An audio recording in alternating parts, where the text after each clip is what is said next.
I'm so excited to have you here. When I was doing my, research and reaching out to people to come on the show, I kept coming back to kind of your resume and your background and being really really intrigued by it and really hoping that I was going to be able to have a sit down. So thank you for being here. Thank you to your team for kind of coordinating getting you here in the first place.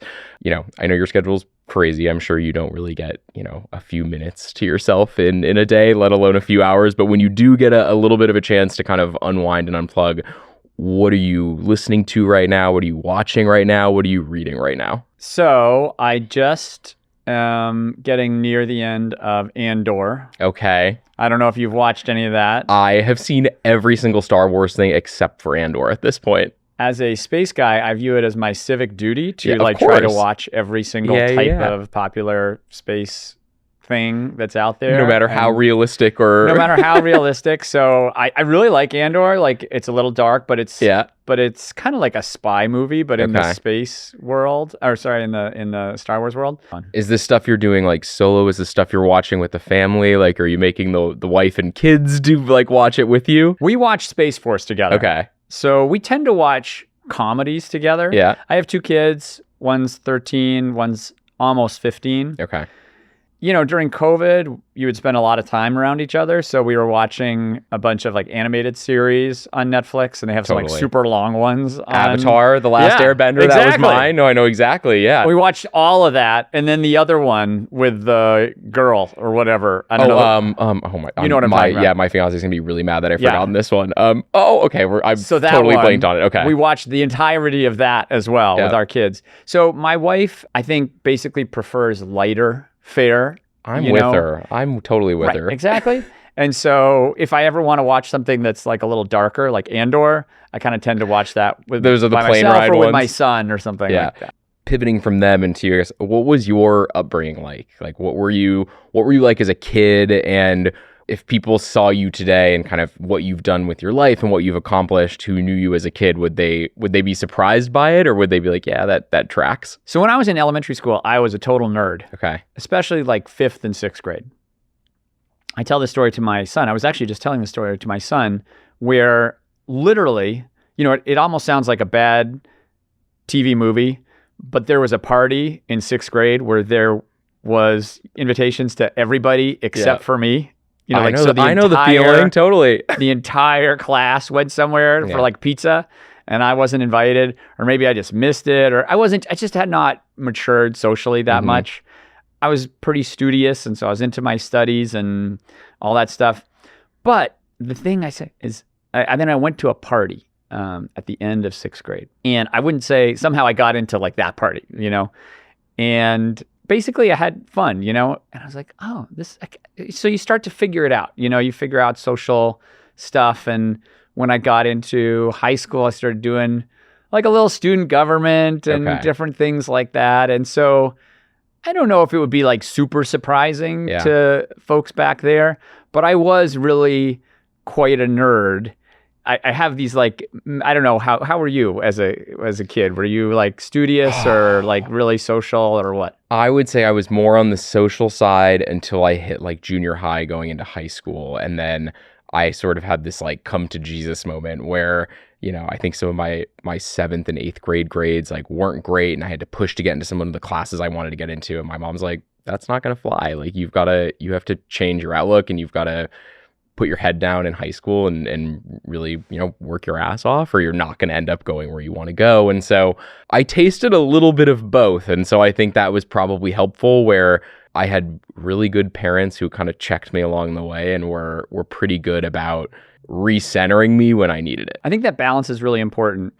I got made fun of a fair amount when I was in like 6th grade, 5th grade. And that was a painful time. Like as a kid, you don't know, you don't have friends. People are making fun of you on the bus. But actually now that it's character building. Well, it's character building for sure. Yeah.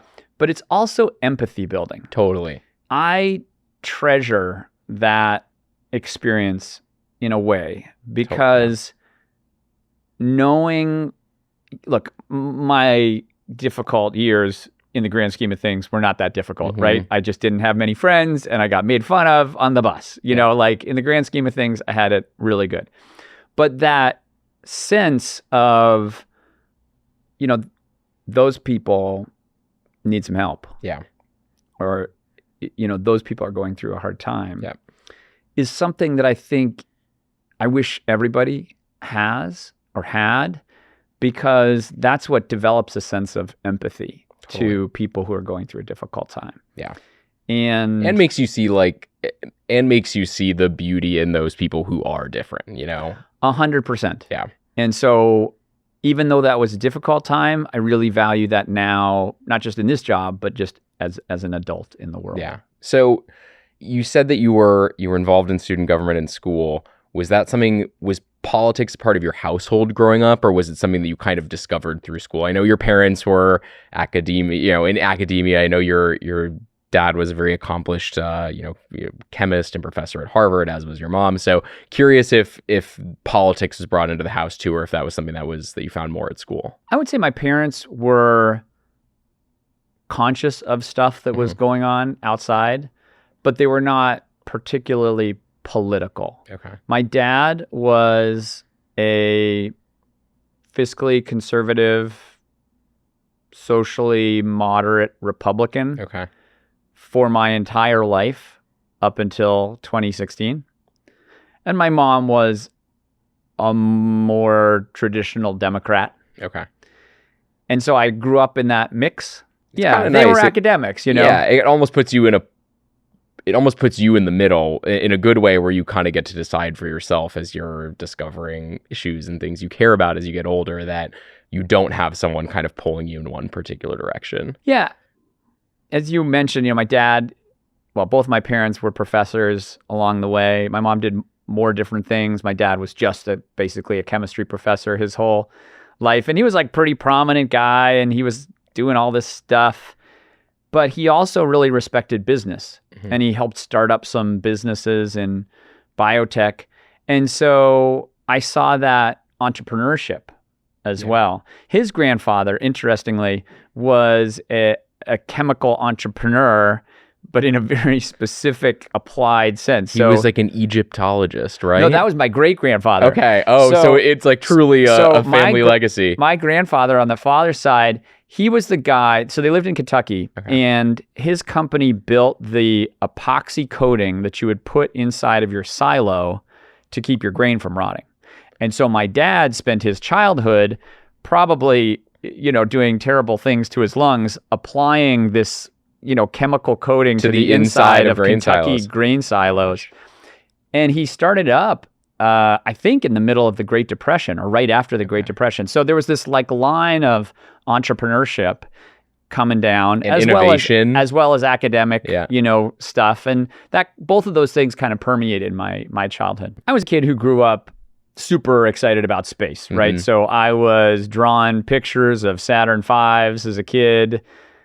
I didn't know they were Saturn V's, but like looking back at the pictures that my mom saved, they were Saturn V's, which is the big rocket that sent stuff to the moon.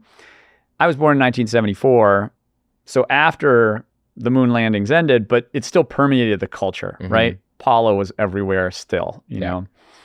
As I got older, I was one of these kids who would read about the biographies of the NASA astronauts, just to kind of see what their lives were like, and how the different programs, Gemini, Mercury, Shuttle, how they evolved. And, one of the great honors in my life is that I got a chance to, later on in life, I got a chance to meet Buzz Aldrin, and meet Neil Armstrong and Sally Ride. I worked with Sally Ride, worked with Buzz. And, those are people who are true American heroes. They are people who did super brave things in different ways that advanced the state of exploration in our country and for humanity. So it really was kind of you got to kind of live out a childhood dream, or you kind of had this childhood dream and love of it, and you were able to really see that through into your professional life as well. When I was coming out of college, I kind of thought about different things that I could do, because I was interested in a lot of different things, and I can tell you a funny story about that. But I don't know if you have this, but when I did things that were other than space, I kind of felt this I don't know, it was like this fundamental thing, I should be over there. I should be over in space. And I think so many people struggle, particularly today. I mean, so many young people struggle with this today of like, am I where I'm supposed to be? Am I doing what I'm supposed to be doing? And I think I think it's cool that you had this thing that you clearly were interested in and that you were able to do some sort of a small pivot to make sure that you kind of got to fulfill that. It's hard and it's gutsy, but I think it's good for people to hear that. I think, yeah, when I was coming out of college, I did some space business stuff, and that's really, your question, like what happened when I was young. I did a bunch of things like that. Yeah. But the advice that I give to young people is don't agonize, just do stuff, and things will become very clear rapidly what you want to do. Yeah. I don't know, when I was young, I was like, oh, should I do this or that? And you kind of you can get stuck in that just decisional thing. Yeah. And actually what you should be doing is just like pick something and start it. And if you don't like it, stick it out a little bit, but then try something else. I was a fact checker for National Geographic. Okay. I did all these like odd jobs and stuff when I was in my early 20s. And, that helps you learn what you want to do in life. Yeah. I mean, I think you're so right. Like, there is a gut feeling that you have when you're doing the right thing. And, you were asking me before we kind of turned the cameras on what I'd been up to before this. And I think, I enjoyed what I did before I was doing this, but like even in this whole project and putting this together and coming up with this idea, like it's very much for me this moment of like having the gut feeling of like, oh, this is what this feels like. And so I think you're right. Sometimes you just kind of plug away at different things and you try different stuff and eventually something clicks. And so I'm glad you got to do that. You get involved, like you said, kind of with some different areas of kind of the space industry, and then you end up on the Obama transition team, and then of course you end up as the chief of staff at NASA after that. I think given that right now it's a little bit of a downer time to be a Democrat, I think people just have it's hard to find the energy and the excitement. It's definitely a bit of a struggle every day right now. I think kind of looking back nostalgically in 2008. What did it feel like to be kind of in that Obama orbit right after he won? It's this like resounding victory and everything seems possible. And I'm curious if that feeling and that momentum trickled down into NASA in the early years when you were there. I felt like it did, for sure. It was a very exciting time, obviously. And it was exciting to serve on the transition team. That's the team that goes into each of these agencies right after a presidential election. Like literally within a week, you're sitting in some building. We were on the 5th floor of NASA headquarters, like 3 of us, trying to figure out what's going on so that you can tee up materials for whoever's going to come in. And the president made a bunch of brave decisions back then that really had a big impact on the future of space policy, made big bets on innovation. Interestingly, made big bets on commercialization. Yeah. It's funny now, I serve on the Science Committee, which oversees NASA from an authorization perspective. And I hear all kinds of stuff among, the Republicans and Democrats on the committee. I lived through a lot of the stuff that they're talking about. And honestly, some of the tropes inside of, our normal discourse are not necessarily what happens in space. Yeah. Back then, it was actually the Democrats that were pushing for innovation and public-private partnerships. Exactly, because it was kind of like a nascent era for that, right? Yeah. I kind of feel like I remember just even the NASA era for Obama was that period of time where there was more of a prioritization of public-private partnership than there was previously. What we were really trying to do was to reinvigorate the agency so that it had more of a sense of innovation. I think NASA is a crown jewel of the American government, right? Yeah. And I think it has a huge role to play, not just for exploration and for science, but also for education, inspiring the next generation of America's scientists and technologists, and also American soft power, right? Like people want to work with NASA in other countries, right? And so how do we exercise that piece of diplomacy as well? So NASA is super important. And I think all of us had this sense who had been studying the agency for a while that it could be doing more in terms of innovation. And the president, was not an expert in space policy, but he had a gut instinct that was true. And he really doubled down on that. And many of the investments that were made back then have played out, I think, in very positive ways. Like if you look now at America's space economy, we are generating tens of thousands, hundreds of thousands of jobs. Yeah. We're leading the world unquestionably, like in every single area. And that was the result of, I think, in some ways, the decisions that were made back then in the first term of the Obama administration. Yeah. I mean, it's got to be cool to feel or to see the seeds of your work pop up. Of course, some of that takes time, but I'm sure you now being on the committee you're on, I'm sure you do see kind of the results of some of that work every day, and which is obviously a powerful thing and very cool. So I'll tell you one other fun thing about the ahead. science committee. So my wife actually was an intern on the subcommittee with Congressman Brown, who was the chairman for a while. And so we have this familial connection to the science committee. And I feel right now like this great sense of responsibility to like defend American science, right? Because it's under attack, unquestionably, right? Like every agency is under attack, and we're cutting fellowships, and we're cutting research, and we're cutting all this NASA stuff and satellites, and it's a crazy moment in American science under full scale assault from a bunch of people who I think do not understand the true value of science for the country. And so being on the science committee, I view not just as like this thing that I grew up doing, but I view it as like a calling, because we have to defend American scientists and technologists at this moment. Yeah, no, I could not agree more with you. So you eventually, after a little bit of time, you leave NASA and you join Virgin Galactic as their CEO. How did that happen? Did Richard Branson just call you up and was like, "Hey, we've got this job for you. What do you think?" And I'd also just be curious, what was your relationship like with him? What was a really interesting conversation you might have had with him? I think obviously he's a fascinating figure. I think working with him, especially in this realm, must have been really interesting. Yeah, so I was CEO of Galactic for a decade. When I started, the company had probably around a dozen people, something like that. And when I left, we had around 1,000. Wow. We had created vertically integrated manufacturing lines, developmental tests, the whole 9 yards, taking something from an idea to a vehicle that took people into space. Like we flew the first woman on a commercial space vehicle ever, to space. And it was quite a journey. It had its ups and downs.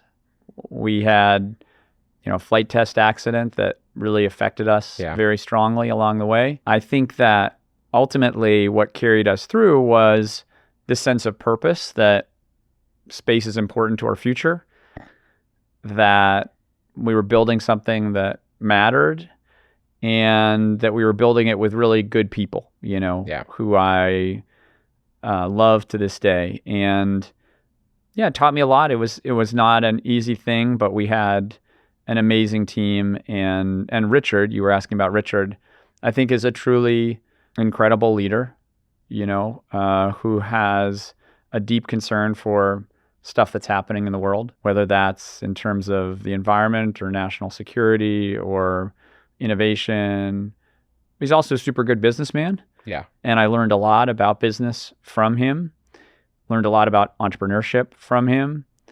So, I really value my time from that period in my life. Yeah, I'm sure. I mean, and you spent 10 years there, and you have this pretty prolific kind of career, both in public service in some way and in the private sector and in kind of the space industry. When did the political bug kind of bite you and drag you into the thought of like, okay, I think it's time I should look at running for office? I think all Americans are pretty frustrated by Congress. Yeah. I think Americans are pretty good people overall, and they see Congress as this place where their problems aren't solved often. And so I had been thinking about trying to help more. And when I finally stepped back from Galactic, I said, talking with my wife, Loretta, and our kids, we decided to give it a go. Were they on board with it? Were they initially? No. Okay. I'll be honest. I mean, I think they were pretty hesitant at the start because they're smart people, and they know the personal impacts. The scrutiny aspect of it, and how much unfair scrutiny too happens when you're running a campaign.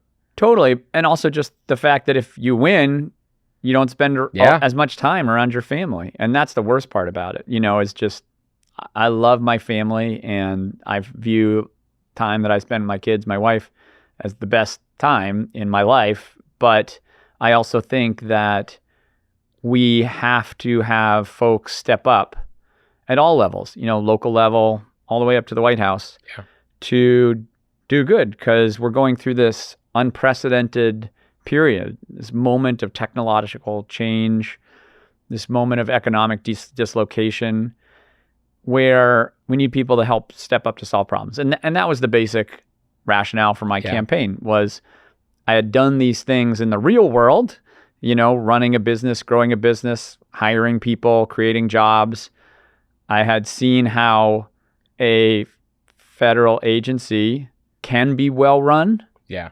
NASA almost every year, I think every year for like the past decade or more, has been rated the best place to work inside the federal government. Yep. So I said, well, maybe I can take those lessons and help the folks in my community solve some of these problems. And you understand, you worked in a really complex industry and you understand complexity. And I think, we obviously live in a time where sometimes simplicity is over rewarded. And I think, being able to step into the role you have and having the understanding, really deep understanding of complicated things, I think is rare right now. So I think that is great. And on top of that, obviously you ran in a swing district. It was previously held by a Republican who was the incumbent, and you won a really close race. I think it was, by 4,000 votes or something like that. So it was really close. I'm 7,500, but who's counting? You're right. Okay. Sorry. That's more than 4,000. We're going to take that instead. I am curious, when you were running for your seat, how did the opposition paint you as someone who,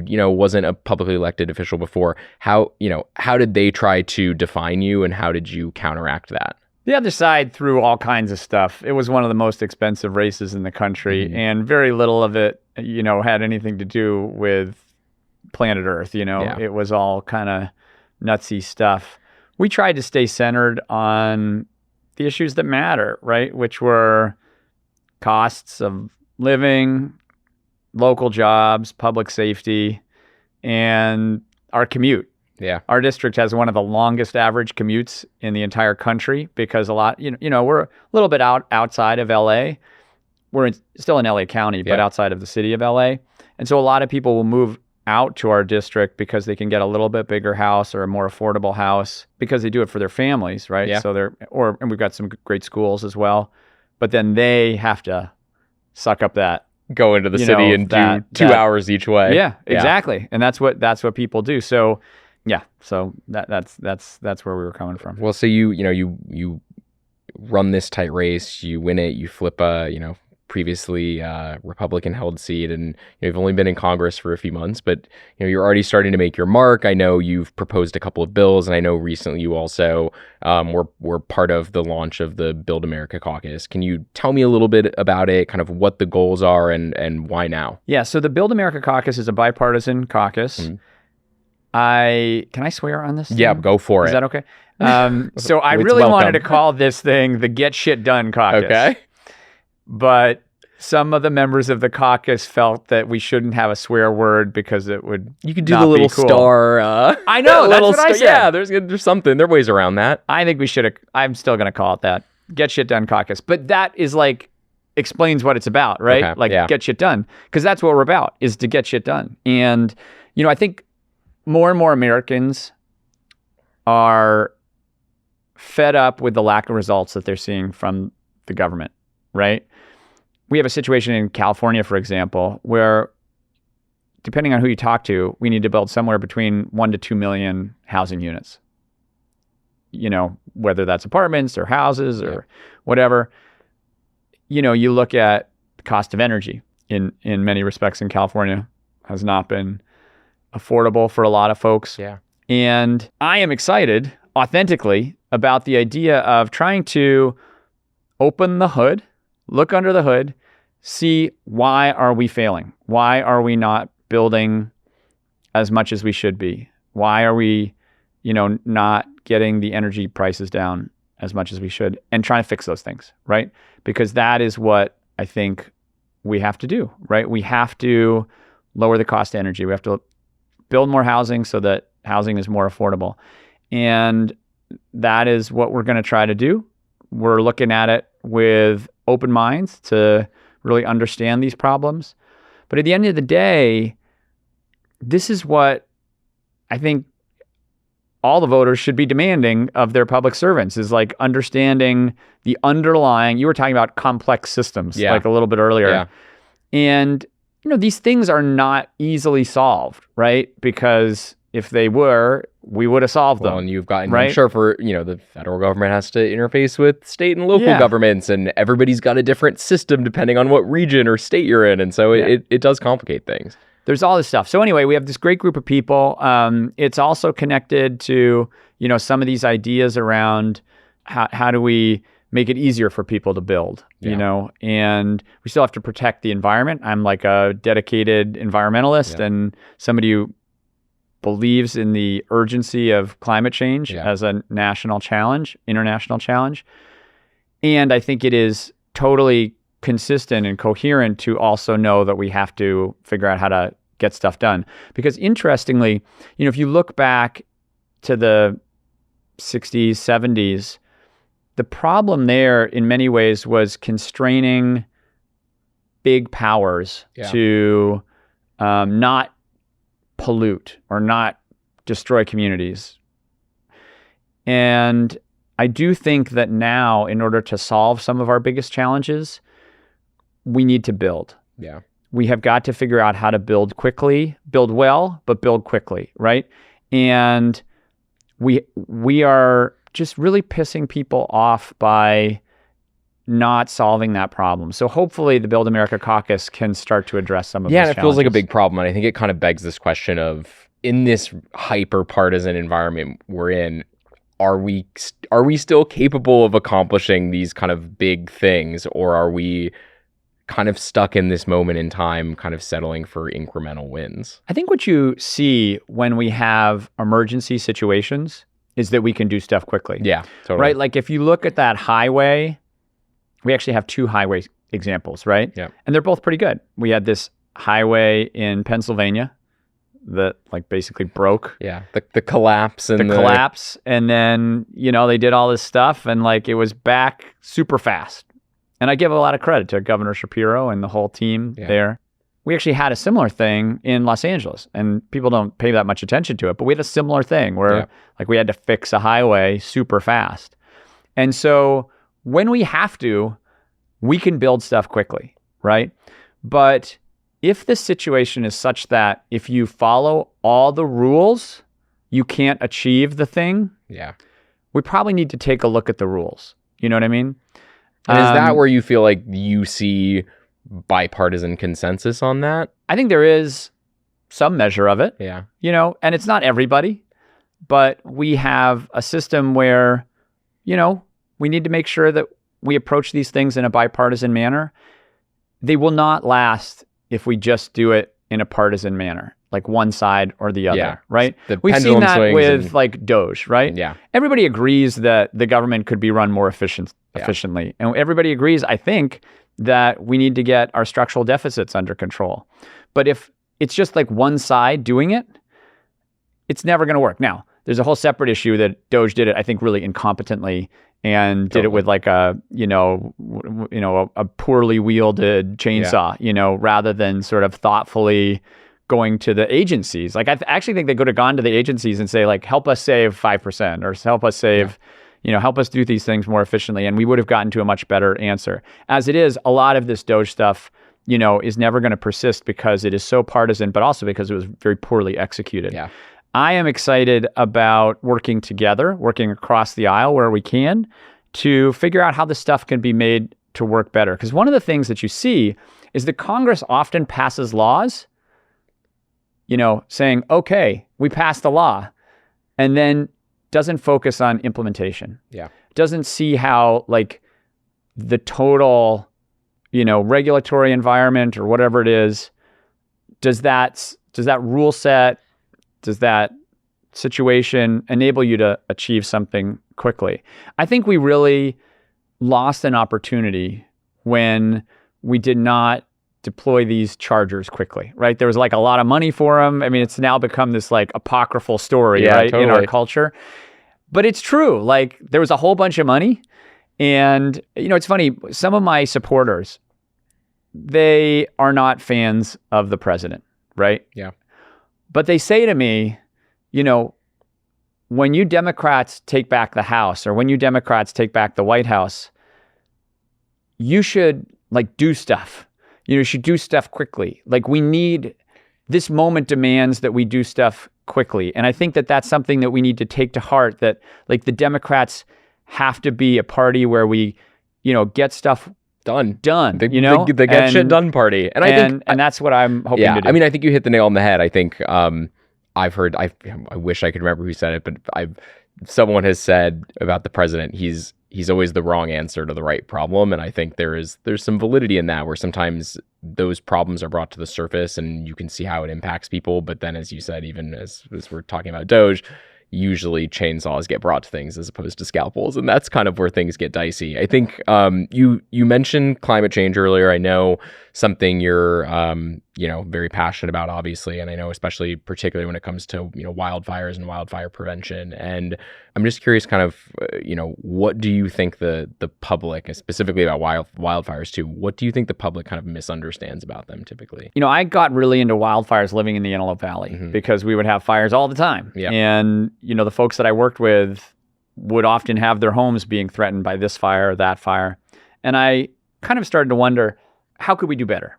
How could we address this problem?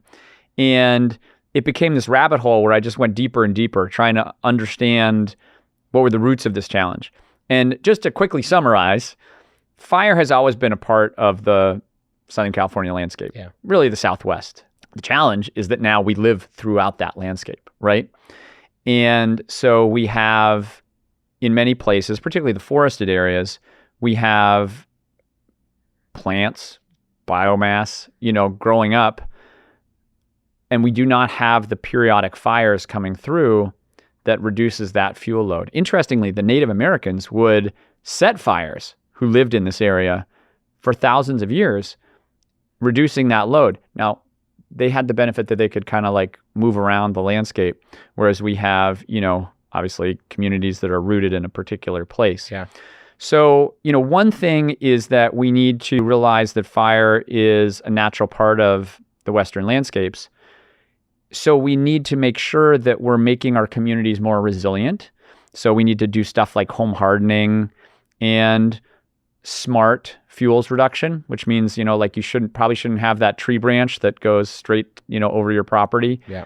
And I think longer term, my hope is that we can use technology in smart ways to help us develop and I've heard you mention drones with infrared sensors, that type of stuff. I mean, that sounds like the type of technology that I don't know if it exists yet, but I hope it will, or hope will become more broadly deployed in the future. Yeah, I mean, this is a problem where a lot of it will be solved or addressed by just taking care of people better, like the frontline firefighters. We need to solve some of the pay challenges that they have and the safety and health challenges that they have. So we need to make sure we're doing that, because those are the people who are working every, year to save our communities. And I think, for a problem that is costing the United States of America hundreds of billions of dollars a year, we also need to make smart investments that might allow us to manage the problem better. And, these technological ideas about bringing in autonomous drones and all these things, yes, they're far future, but I think that for a place where the issue is protecting Los Angeles, it actually makes sense to do that. And I'm on the Armed Services Committee. I'm encouraging DARPA and other similar innovation institutes to try to think about this problem in new ways, because they have incredible technology. And the challenge is that very little of that gets translated over into the brave frontline folks who are actually doing the work on the ground. Yeah. Interesting. Yeah. I mean, I think you said it correctly. It's sometimes there are these investments where they seem big, but the cost of not doing them ends up being far greater. And so hopefully we get to see some of that materialize in the future. I've just got a couple more questions for you, before we wrap up. I know one other thing you've also been vocal about and are supportive of is a ban on individual stock trading for members of Congress. I think we as citizens see a lot of headlines about that, and it seems crazy to us that it even happens. And so I'm curious for you, is it about corruption? Is it about the perception of corruption and self-enrichment in DC? And I'm just curious kind of I know over the years there have been similar proposals, and I'm just curious if you think, or what you think it will take to make a proposal like that catch on. Americans deserve to have a Congress that they can trust. Yeah. And Americans deserve to have Congress people who aren't feathering their own nest rather than working for the benefit of their constituents. So one of the first things that I did when I came to Congress was I sold all of my individual stocks. Just because I think it's just a situation that is ripe for both. Corruption. Rife with corruption, Yeah. ripe for disruption. Yeah. So we did that, and I hope that we can actually see real progress on this session. I think there's growing bipartisan consensus that individual stock trading just should not happen, right? Yeah. Look, I don't know what your situation is, but like more and more Americans are buying these like mutual funds, exchange traded funds. Like basically they're like a way to buy into the growth of the stock market without having to bet on individual stocks. In my opinion, members of Congress are constantly coming into contact with stuff that is like on the edge of insider information, right? Because you're just getting information from all sides. Even on the edge sometimes it feels very clearly like insider information. Totally. And it's totally unacceptable, right? And so I've already made changes in my own personal life, and hopefully as like, a little bit of a model of like, let's try to go in this direction. But more importantly, we need to pass a bill in the House, in the Senate, and we need the president to sign it, because that will be, just one step, but an important step towards getting to a Congress that we can trust. Yeah, it feels like something where I'm sure there would probably be some equal pushback within both parties, but then there's probably very strong support within both parties as well. That's exactly right. And if a bill actually gets to the floor, it's going to pass, because nobody's going to want to like vote a against that thing. Okay. Yeah. And so we need to have a good bill, and I think that there's actually a few different bills that are circulating on the Hill right now. But I really believe that one of them will be put on the floor this session. Yeah. I think that the speaker has actually said that he intends to do that, and the president has already said, I think, that they would sign it. So hopefully we can get this to happen. It needs to happen. It's crazy that it hasn't happened so far, but hopefully we can get it done. Okay. I hope you're right. We'll keep our eye on it. I guess to kind of to wrap up, I'm curious. Obviously, you've only been in DC for a few months now, but who is someone on the Hill that you have gotten close to in the past few months, and what drew you to them? Well, one of the great things about Congress is actually that there are many great human beings. The challenge is that you don't really hear about them, on a day-to-day basis. And we have an amazing freshman class of folks. One of the folks that I've grown close to is this lady named Janelle Bynum. She's an entrepreneur who, is this great Democrat, but she and I both have this sort of entrepreneurial pro-business perspective, where, we want to support the workers and we want to support, good, successful businesses. I think that is the kind of dynamic that we need to encourage in the Democratic Party, right? Like, we need to be the party of, success and growth and making sure people get a fair shake to achieve their version of the American dream. So Janelle's a really good friend. We have a bunch of doctors in the freshman class who I learn just a lot from. And, and I think we also have some great other folks. My mentor, like you get assigned a mentor in Congress. So like, it's like a school or something. Yeah.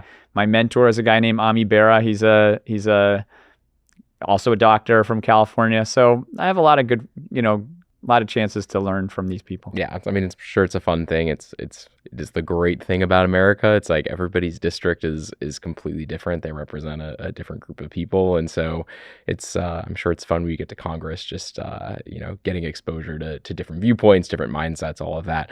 Congressman George Whitesides from California's 27th district. I am so happy that you came on today. I really enjoyed my conversation. Our door is always open, so you can come back whenever you'd like and tell your colleagues about me. I'd love to have them on and chat with them. Will do. It's great to talk with you. Awesome. Thanks.